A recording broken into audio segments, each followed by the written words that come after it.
I went on a work trip. When I returned, I found my house rented out by my wife.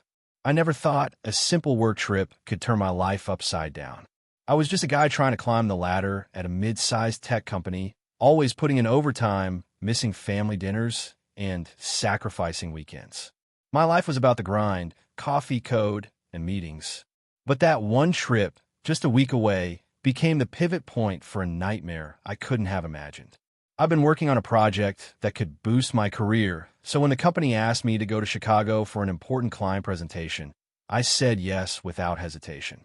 The week before, I packed my bags, arranged a house sitter for my dog, Max, and double-checked the locks on my modest three-bedroom home in the suburbs. Everything was perfect, or so I thought. I left on a chilly Monday morning. My wife, Elena, kissed me goodbye, her smile tight but loving. "Be safe," she said, pulling me close. "Call me when you land." We both knew this trip was a big deal, but also a break from the routine. I assured her I'd check in daily. Chicago was cold and windy, but the meetings went well. I was riding a high after nailing the presentation. I was even thinking about asking for a promotion once I got back. Then, on Thursday night, I got a text from Elena that didn't sit right. "Can you call me? Something happened at home." My heart skipped. I called immediately. "Elena, what's wrong?" I asked, trying to keep my voice calm. There was a pause. Then she said, "I'm fine. Max is fine. It's just someone's in the house." I don't know how to explain it. My blood ran cold. "What do you mean, someone's in the house?" "There's a tenant. Someone I rented the house to while you're away." "What? You rented our house? Without telling me?" "Yes. It's just temporary, I swear." I didn't know what else to do. We needed the money. I could barely speak. "Elena, you can't do that. That's illegal.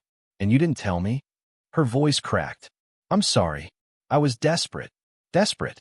That word haunted me for the rest of the night.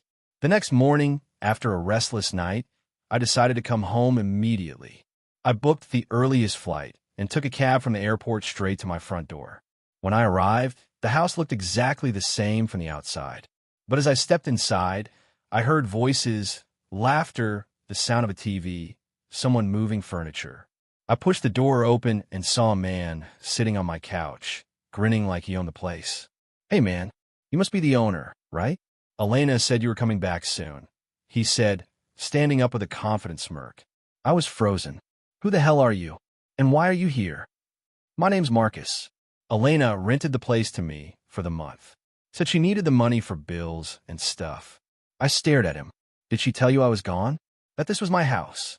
Marcus shrugged. "Not really. I just took the deal." I felt the walls closing in. My sanctuary was invaded. My trust shattered. Elena came out of the kitchen, her eyes red from crying. "Please, just hear me out." Elena's hands trembled as she spoke. "I didn't want to do this without telling you, but I was drowning in bills. Your promotion got delayed, the car broke down, and I lost my job 2 months ago. I couldn't pay the mortgage or utilities. I thought renting the house, temporarily, was the only way to keep us afloat." I felt a mix of anger, confusion, and betrayal swirl inside me like a storm. "You could have called me. We could have figured something out together." She looked away, voice breaking. I was scared. I didn't want to disappoint you. The man, Marcus, still stood nearby, watching us like a spectator waiting for the next act. His casual presence was a slap in the face. My home, my life, now felt like a stage for someone else's game. I paced, tried to control the rage bubbling inside. "How long has this been going on?" 2 weeks, Elena admitted. "He's paid half the rent already." I turned to Marcus, cold and direct. "You're trespassing. This isn't your home. You need to leave." Marcus smirked again. "I got a deal with Elena. Until she tells me otherwise, I'm staying." I clenched my fists. This was beyond a broken marriage. This was a full-blown invasion. "Elena, why didn't you tell me about your job loss? About the financial problems?" I asked, voice lower, hurt flashing in my eyes. "I was ashamed," she said softly. "I thought I could fix it on my own." That's when the silence settled between us. Thick, heavy, impossible to break. Marcus interrupted. "Look, I'm not here to cause trouble. I just need a place to stay. I don't want to get mixed up in your drama." But I wasn't listening. All I could think about was how Elena had crossed a line I never expected her to cross. Renting out my home behind my back wasn't just desperation, it was betrayal. That night, I barely slept. I thought about the house, our life, and how fragile trust can be when the foundations crack. I needed a plan, but I didn't know where to start. The next day, I called my lawyer. The lawyer's office smelled of polished wood and leather, an odd contrast to the turmoil I felt inside. I sat across from Mr. Daniels, a stern man in his late 50s who looked like he'd seen every kind of family disaster imaginable. Mr. Carter, he began, flipping through some papers. Your wife renting the property without your consent? That's a serious issue. But since you're both on the mortgage, it complicates things. I sighed. So what can I do? Marcus refuses to leave. Elena says she needed the money. I feel like my whole life has been turned upside down. Mr. Daniels leaned forward. First, you need to issue a formal eviction notice to Marcus. Then, you can pursue legal action if necessary. But you also need to talk to your wife. This isn't just about property. It's about your relationship and communication. I nodded, already knowing that talking would be the hardest part. I thanked the lawyer and left the office with a heavy heart. Back at the house, tension filled every corner. Marcus lounged on my couch as if he'd never leave, and Elena avoided my gaze. I handed Marcus the eviction notice without a word. He took it, smirk fading for the first time. You've got 10 days, I said flatly. Marcus left after a few moments, but I knew this was just the beginning of a long battle. That night, Elena and I sat in silence at the kitchen table. I finally broke it. Elena, why didn't you ask me for help? We're supposed to be a team. Her eyes welled with tears. I was scared you'd think less of me. I didn't want you to worry or feel like I was failing you. I reached across the table, taking her hands in mine. We're in this together, no matter what. But secrets only make things worse. She nodded, tears falling freely now. I'm sorry. I promise to be honest. For a brief moment, I believed we might survive this. But then, the phone rang. It was my boss. My boss's voice was clipped and serious. Alex, we need to talk about the Chicago project. There's been a setback. What kind of setback? I asked, already dreading the answer. Some of the data you presented was inaccurate. It's caused the client to reconsider. We might lose the contract. I felt like the floor dropped beneath me. I'd worked so hard preparing for that trip. How could this happen? I don't understand. I triple-checked everything. He sighed. We're investigating internally. For now, we need to pause the project. I ended the call, numb. The work trip that was supposed to elevate me was now crashing down in flames, just like my personal life. I sank onto the couch, the eviction notice still on the table, Elena sitting quietly beside me. The house felt colder, heavier. Days passed. Marcus didn't leave. Instead, he brought friends over, parties erupted late into the night, and Max, the dog I loved, started hiding under the bed, scared and confused. Elena seemed overwhelmed, caught between guilt and exhaustion. I saw a sadness in her I hadn't noticed before, but even that couldn't soften my anger toward her reckless decisions. One evening, I caught Marcus sneaking into the basement storage room, rifling through boxes that held my old belongings, some memories from before Elena and I married. Hey, I shouted, startling him. He froze, eyes darting. Relax, man. I'm just looking for a flashlight. I narrowed my eyes. Don't touch my stuff. He scoffed but backed off. That moment was a breaking point. I realized Marcus wasn't going to respect my space or my family. I needed to do something more drastic. I started talking to neighbors, asking if they'd noticed anything. One of them, Mrs. Jenkins, whispered about strange visitors late at night, possible drug use in the house. My heart sank. My home was turning into a den of chaos. I confronted Elena again. This has to stop. You have to tell Marcus to leave. If not, I'm taking legal steps, and maybe more. Her face paled. I'm trying, but he won't listen. I felt powerless, but couldn't give up. One night, as I lay awake, I made a decision. If Elena couldn't control the situation, I would. The next morning, I called Marcus, pretending to be calm and in control. Look, Marcus, I need you out of the house by the end of the week. He laughed, a low, mocking sound. You think it's that simple? Elena made a deal with me. You'll have to talk to her. I swallowed the fury rising in my throat. I'm the homeowner. I'll make sure you leave, one way or another. The silence on the other end was chilling. That afternoon, I started digging. I went through Elena's phone when she was out, something I hated to do, but felt forced into. There were texts and emails between her and Marcus that painted a darker picture than I'd imagined. They weren't just tenant and landlord. There were promises of money, whispers of favors exchanged, and mentions of a plan to cover their tracks if I came back too soon. Betrayal cut deeper than I'd expected. Elena hadn't just rented the house out to survive. She was involved with Marcus, intimately, financially, and in secrets I couldn't yet understand. I confronted her that night. Elena, what the hell is going on? You and Marcus, what are you hiding from me? She looked at me, eyes cold for the first time. You don't understand. This isn't about us anymore. What do you mean? It's about our house, our life. She shook her head. The money Marcus gave me, it's for someone else. Someone I owe. My heart stopped. Who? She hesitated, then whispered, my brother. It hit me like a slap. Her brother was a troublemaker, someone who'd been in and out of jail, someone who'd brought chaos into our lives before. And now Elena was using my home, and me, as a pawn in some desperate game. I couldn't believe it. That night, I lay awake, thoughts swirling like a storm. I realized this was no longer about eviction or broken promises. This was about survival and revenge. If Elena and Marcus thought they could use me and get away with it, they were dead wrong. I decided to fight back, not just with the law, but in ways they wouldn't expect. The next day, I started my plan carefully. I knew I couldn't confront Elena or Marcus head-on. They were too tangled up in their lies and desperation. I needed evidence, something solid to expose their scheme and force them out for good. I rented a cheap spy camera online and hid it discreetly in the living room, facing the entrance and the hallway where Marcus spent most of his time. I set up a few audio recorders in places Elena wouldn't notice. It felt invasive, but I justified it as necessary. For the first couple of days, nothing much happened, just the usual noise, the occasional visitors. But then late one night, I caught Marcus and Elena whispering in the kitchen. I didn't need to hear every word. The way they looked at each other, the tension, the furtive glances told me everything. The recordings captured their conversations about payments, threats, and a plan to keep me away.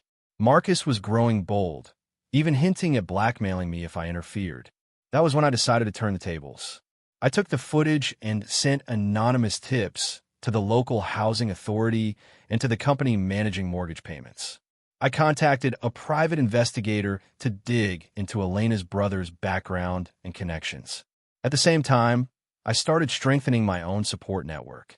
I confided in a close friend who worked in law enforcement, who promised to help if things got worse. The house started feeling like a battlefield. Elena sensed the shift. Her once calm demeanor cracked, and Marcus's confidence wavered.